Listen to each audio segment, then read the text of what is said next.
केंद्र सरकार भी दिव्यांग नाम दे दिया, लेकिन नाम केवल है, काम कुछ नहीं है। मेरा पैर पूरा है, 80% दिव्यांग हूँ, जो बैसाखी से चलता हूँ। ये जो आप पूरी जगह देख रहे हैं, ये जो जगह आप देख रहे हैं, ये राजधानी रायपुर का तूता धरना स्थल है। और आप मेरे बगल में एक ट्राई साइकिल देख सकते हैं। इसको आप देख के समझ सकते हैं कि ये किसके लिए यूज़ होता है। ये दिव्यांग व्यक्तियों के लिए यूज़ होता है, जो दिव्यांग होते हैं, जो पैरों से चलने में सक्षम नहीं होते हैं, उनके लिए ये यूज़ किया जाता है। और इन्हीं की जो एक कहानी है, एक पहलू है, उसी को जानने के लिए हम लोग आ चुके हैं यहाँ पे तूता धरना स्थल पर, जहाँ हम आपको इनकी परेशानियों के बारे में, इनकी दिक्कतों के बारे में इन्हीं की जुबानी बताएंगे कि ये इतने दिनों से संघर्ष कर रहे हैं अपनी 6 सूत्रीय मांगों को लेकर। और इन 6 सूत्री मांगों को लेकर जब ये धरना प्रदर्शन पर बैठे हुए हैं, आमरण अनशन पर बैठे हुए हैं, तब इन्हें कितनी दिक्कतों का सामना करना पड़ रहा है और ये कैसे अपना घर परिवार छोड़ के यहाँ पे जीवन यापन कर रहे हैं। आप ये एक रूम देख सकते हैं, जहाँ पे आप ये देखेंगे कि ये एक बैसाखी है, जो कि एक दिव्यांग व्यक्ति के द्वारा यूज़ किया जाता है, इस्तेमाल किया जाता है। ये पूरा आप सामान जो देख सकते हैं, ये दिव्यांग व्यक्तियों का है। और इस एक रूम में ये दिव्यांग व्यक्ति, क्योंकि बरसात का मौसम है, खुले में रहना मुश्किल होता है, इसलिए इन्हें ये जो तूता धरना का स्थल है, यहाँ पे एक रूम बना के दिया गया है। तो जो भी प्रदर्शनकारी होते हैं वो यहाँ पे आके ठहरते हैं, रुकते हैं और अपने प्रदर्शन के लिए यहाँ पे धरना प्रदर्शन करते हैं, सरकार से मांग के लिए यहाँ पे बैठते हैं, महीनों महीनों बैठते हैं। और ये तूता धरना स्थल जो है कई मांगों को लेकर साक्षी रहा है, जिनकी मांगें पूरी भी हुई हैं, कई की नहीं हुई हैं। और ये सबूत रहा है कि किसी का संघर्ष जाया नहीं जाता है और वो पूरा होता है। और इसी संघर्ष को देखते हुए, पिछला जो लोगों का संघर्ष रहा है उसको देखते हुए, ये लोग को भी उत्साहित हुए हैं और इनको भी जो मोटिवेशन मिला है और बैठे हुए। आप यहाँ पे देख सकते हैं कि हमारे साथ जो है कुछ दिव्यांग व्यक्ति वो जुड़े हुए हैं। और ये लोग, आप लोग कितने दिनों से यहाँ पे बैठे हुए हैं? हम लोग अभी 26 मार्च 2025 से लेकर आज तक बैठे हुए हैं। बीच बीच में आंदोलनकारी करना रहता है, तो अधिक से पूरे 33 के 33 जिले वाले आते हैं। उसके बाद जो अपना आंदोलन रहता है उसको शासन प्रशासन तक पहुंचाते हैं। पहुंचाने के बावजूद में हम लोग को शासन तक तो नहीं पहुंचता है, बाद बाकी हम लोग को पहुंचने नहीं देते हैं। पुलिस प्रशासन के द्वारा जहाँ तहीं कहीं जहाँ पर, जैसे कि रेलवे स्टेशन, बस स्टैंड या कहीं पर जहाँ देखेंगे इकट्ठा रहते होते तक, उसको हम लोग को बस में लाके फिर से यहीं पर तोता धरना स्थान पर हम लोग को लेके आके खड़े देते हैं। आज नहीं है, हम लोग को कम से कम 125 या 30 दिन हो जा रहा होगा यहाँ पर हमें बैठते हुए, तोता धरना पर बैठते हुए मैडम। और मोटर जो आंदोलनकारी करते हैं, तो हम लोग अपना 33 जिले में सब कोई दिव्यांग भाई लोग आते हैं और हर 2 महीना 1 महीना में हम लोग आंदोलनकारी करते हैं और अपनी मांग को शासन प्रशासन तक पहुंचाते हैं। और शासन प्रशासन तक पहुंच चुकी है, लेकिन शासन प्रशासन, छत्तीसगढ़ शासन हमें अंदाज कर रहा है, नज़रअंदाज कर दे रहे हैं। क्या दिक्कत है आपको? मैं पल्स पोलियो मैडम, मेरा पैर पूरा है, 80% दिव्यांग हूँ, जो बैसाखी से चलता हूँ। जी हाँ मैडम। आप लोग यहाँ पे बैठे हुए हैं, आपके परिवार में कौन कौन है? मेरे परिवार में माँ बाप, मिसेस, 2 बच्चे हैं भी हैं, छोटे बच्चे। एक गुड़िया 7 महीना की है और बच्चा 4 साल की है।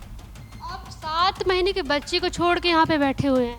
हाँ, 7 महीना के बच्चे को परिवार छोड़ के बैठे हुआ हूँ, संभाग अध्यक्ष होने के नाते पर, क्योंकि संभाग में 5 संभाग का अध्यक्ष को ड्यूटी डाला गया है कि 7-7 दिन का ड्यूटी करो करके। तो हम अभी, मेरा फर्स्ट बैच है, सेकंड बैच में कल परसों दुर्ग संभाग के आएंगे, क्योंकि हमारी मांग जब तक पूरी नहीं होगा तब तक हमें तोता धरना को नहीं छोड़ेंगे। चाहे जान चली जाए, चाहे कुछ भी हो जाए या परिवार छूट जाए, लेकिन हम दिव्यांग संघ इतना संग्रह करके लड़े हैं और आधा पूरा करके नहीं छोड़ेंगे, हम पूरा करके ही रहेंगे मैडम जी। बच्चे की याद नहीं आती? छोटी बच्ची है आपकी? याद तो आती है मैडम, लेकिन एक दिव्यांग पूरा राज्य के दिव्यांग का संघर्ष लेना पड़ रहा है और सारी दिव्यांग की मदद करेंगे और हमारी मांग सब दिव्यांग के लिए पहुंच सके। क्या नाम है आपका? मेरा नाम लखनलाल यादव है। कहते हैं आपको, मतलब पैर से विकलांग हूँ, 60% विकलांग हूँ। आप विकलांग नहीं है, पहली बात तो, है ना? आप लोग दिव्यांग हैं और क्या बोलते हैं, आप लोग यहाँ पे बैठे हुए हैं, आपका जो बौद्धिक वो है, जो मानसिकता लोगों की होती है, वो देख के बोलते हैं कि आप लोग विकलांग हैं, आप लोग दिव्यांग हैं।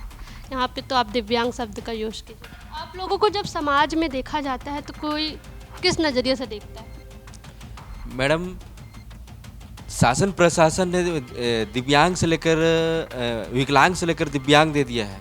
केंद्र सरकार भी दिव्यांग नाम दे दिया है, लेकिन नाम केवल है, काम कुछ नहीं है।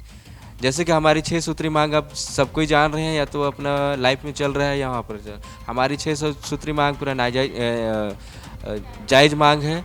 जायज़ मांग होने के नाते पर भी शासन प्रशासन नहीं सुन रहा है। पहला मांग जो अपने फर्जी सर्टिफिकेट करके जॉब कर रहे हैं, उन लोगों को भौतिक जांच करवा के उन लोगों को जैसा रूप मिल रहा है तो उसको बर्खास्त किया जाए। और दूसरा मांग है जो 500 रुपये पेंशन मिलता है। 500 रुपये पेंशन में क्या होगा मैडम जी, यहाँ पर छत्तीसगढ़ को धनी मनी खनिज पदार्थ के नाम से बोला जाता है, लेकिन अब दिव्यांग को 500 रुपये पेंशन दे रहा है। जैसे कि महतारी वंदना को 1000 दे रहा है, जो अच्छे फिर से चलने फिरने वालों को 1000 दे रहा है, तो हम लोग को क्यों 500 रुपये दे रहा है? तो हम भी चाहते हैं कि हमारी मांग 500 से लेकर 5000 होना चाहिए।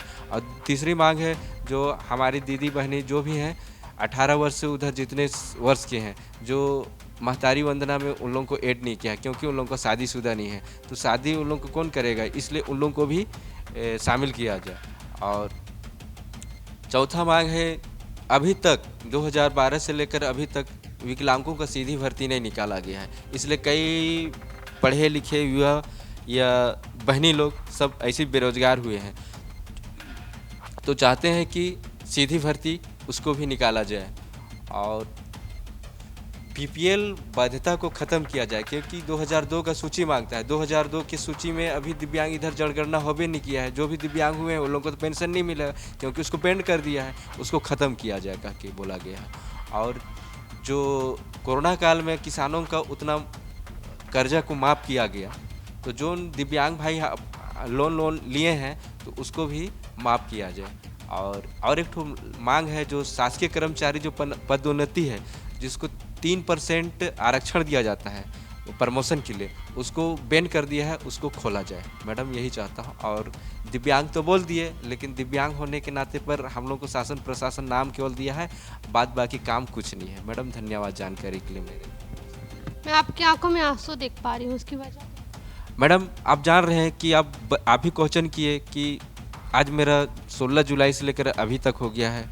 अब बच्चे छोटे छोटे हैं, याद तो आ रहा है, लेकिन क्या कर सकते हैं। एक दिव्यांग हजारों दिव्यांग की समस्या झेल सकते हैं, और झेलने का खासियत यही है, अगर शासन हमारी मांग को पूरा कर देता तो मेरा आंख में आंसू नहीं बहता। आज आप उस दिन मौजूद थे जब 16 तारीख को दिव्यांगों के साथ जो है बर्बरता की गई पुलिस प्रशासन के द्वारा? जी, उस समय था मैं वहाँ। हम लोगों को गदड़ के बस में चढ़ाया गया। सब एक जने का हाथ भी टूट गया था, एक लड़की का। देखा वो महिला उसी बस था में बैठा था वहाँ। जी, कैसा माहौल था वहाँ पे? आप लोग बैठे थे, विधानसभा घेराव करने गए थे, लेकिन फिर जाते वक्त ही आपको रोक दिया गया। क्या था पूरा मामला? वहाँ पर हम लोग तुरंत बैठे तो उसमें ना बस में जैसे आलू बोरा जैसे खदेड़ के बस में चढ़ाया तो घसीट कर बस ऐसी टाइप के घसीटा था वहाँ। माहौल वहाँ बहुत ख़राब था वहाँ पर। जी, आप में से किसी ने खुद पे पेट्रोल भी छिड़का था? आप? जी हाँ मैडम, हम लोग पूरे थे आत्मा दहन के लिए। कई प्रकार की क्रांति आंदोलन कर दिए हैं, आखिर क्या करेंगे मैडम? आखिर तो ऐसे घसीट के जी रहे हैं, उससे अच्छा मर जाए कह के हम लोग पेट्रोल पूरा दिव्यांग जितने भी आए थे पूरा प्रदेश लेवल से राज्य लेवल से सब पेट्रोल छिटक गए थे। बाद बाकी माचिस केवल लगने वाला था, माचिस में ही मारने वाला था, लेकिन पुलिस प्रशासन मेरे से माचिस छीन लिया गया।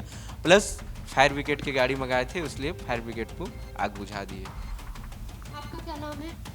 मेरा नाम कुलदीप निंज है। मैं जसपुर ज़िला से हूँ, जहाँ मुख्यमंत्री का निवास है वही मतलब कि वही ज़िला के हूँ मैं। फिर भी हम लोग वहाँ उतना दूर से यहाँ पर रायपुर आए हैं अपनी मांग पूरा करने के लिए। आप लोग इतनी दूर से आ रहे हैं, इतने दूर से संघर्ष करते हुए यहाँ पे पहुँच रहे हैं, इतने दिनों तक रह रहे हैं, तो किन किन दिक्कतों का आपको सामना करना पड़ता है? क्योंकि घर में हम एक सुकून की ज़िंदगी जीते हैं, सुख जो होता है, सुविधाएं होती हैं, लेकिन ये खुला मैदान है, एक घर है, एक रूम है, इसमें आप लोग न टीवी है, न कुछ है, न मूल सुविधाएं, बस पंखा है और चार्जर है। कैसे कैसे रहते हैं? यहाँ पर सब सुविधा तो नहीं है, लेकिन हम लोग को जैसे तैसे झेलना पड़ता है। जब बाथरूम के लिए भी, सोने के लिए भी, और यहाँ मच्छर काट काट के पूरा दिव्यांग लोगों को मलेरिया बीमार फैल रहा है। फिर भी जैसे तैसे हम लोग गोली खा खा के यहाँ पर रहना पड़ रहा है। बीमारी हो जाती होगी। बीमारी हो रही है अभी तक भी। आप लोगों को सब यहाँ पर जितना भी हैं सभी लोगों को खांसी, सर्दी, किसको बुखार, कुछ ना कुछ बीमार हुआ है।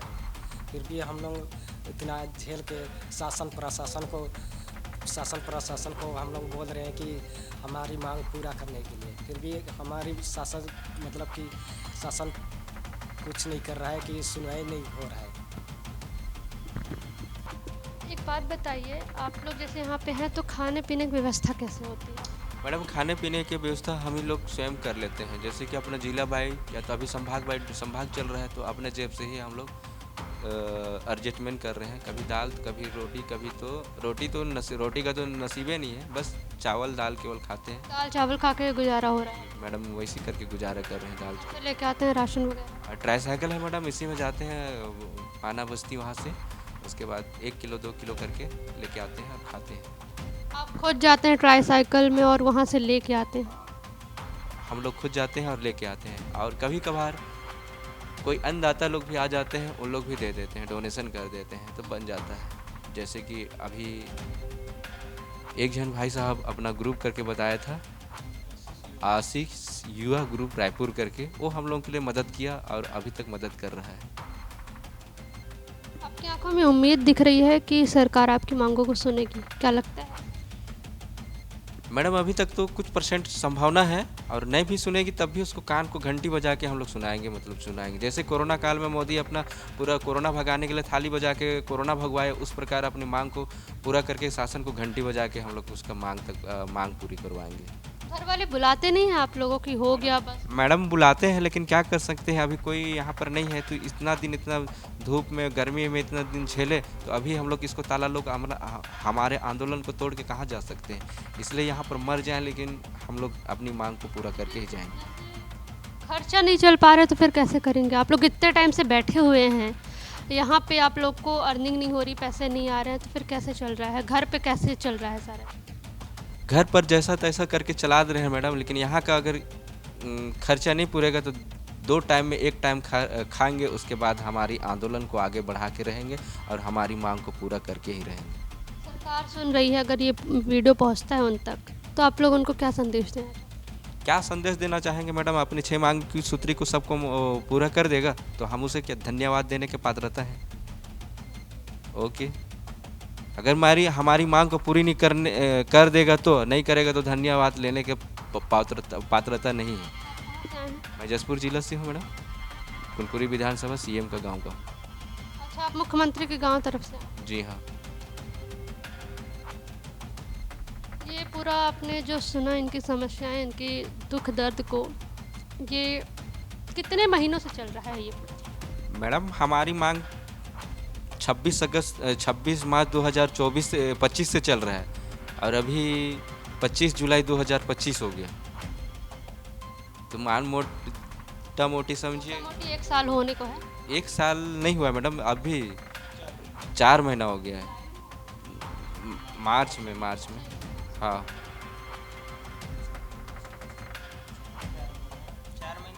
4 महीना 5 दिन हो गया मैडम। तो लगभग 4 महीने 5 दिन से ये लोग धरना प्रदर्शन कर रहे हैं कि सरकार इनकी 6 सूत्री मांगों को सुने और उनको सुनकर इनके दुख दर्द को समझकर इनकी परेशानियों को दूर करे। क्योंकि जो जनता होती है वो वोट इसलिए सरकार को देती है कि उनकी जो भी समस्याएं हैं वो पूरी हो, मतलब उनका निपटारा हो, उनका समाधान उनको मिले।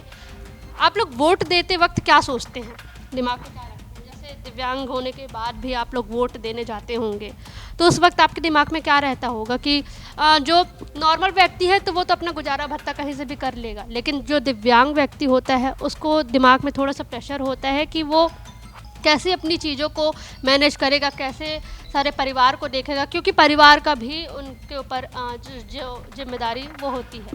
क्या सोच के वोट देते हैं? मैडम वोट तो देते हैं, वोट देने टाइम हम वोट देते हैं कि हमारी सरकार बने और जो भी अपनी दुख तकलीफ या प्रॉब्लम जैसे कि हमारी मांग जो है उसको शासन प्रशासन हमारी मांग को पूरा करे या सेवा संस्कार कर सके, दुख में सुख में सब में। इसीलिए हमें उसे वोट दिया जाता है अच्छे नागरिक बना के, और यही समझ के देते हैं कि अगला मेरा मांग को पूरी करे या तो मेरा सेवा संस्कार करे कह के। इसी के नाम से हम लोग वोट देते हैं अच्छे नागरिक देख के कि अगला चला सके और बन सके और राज्य की या तो देश की या तो गांव की सेवा कर सके कह के। लेकिन ये होता है मैडम, ये तो अच्छी बात है, बात है कि हम लोग सर्वसदा दिव्यांग, सबसे निचले स्तर में दिव्यांग करके माना जाता है, और उसमें बोला जाता है कि दिव्यांग को वोट देने के लिए आपको पैदल जाना नहीं पड़ेगा कह के।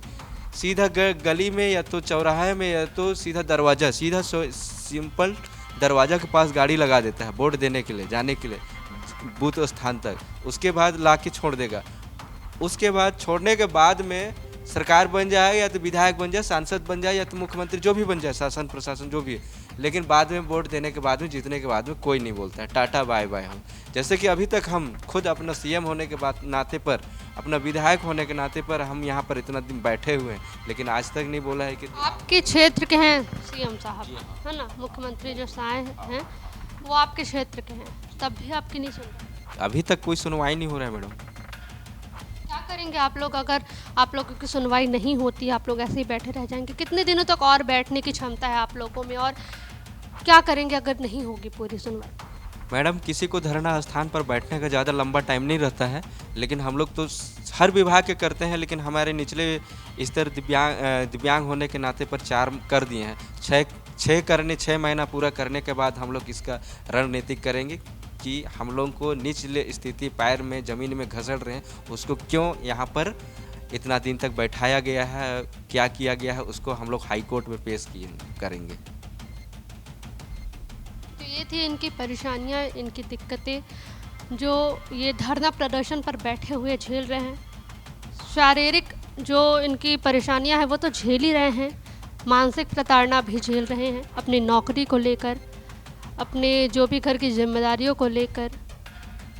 सरकार अगर सुन रही है तो इनकी जो भी मांगे हैं वो पूरा करे, मैं चाहूँगी, और ये भी दिल से चाहते हैं कि इनकी मांगे पूरी हो, तभी यहाँ पे बैठे हुए इतनी दिक्कतें परेशानियों के साथ। कैमरा पर्सन उमेश के साथ मैं रागनी वर्मा, CGNN लाइव रायपुर।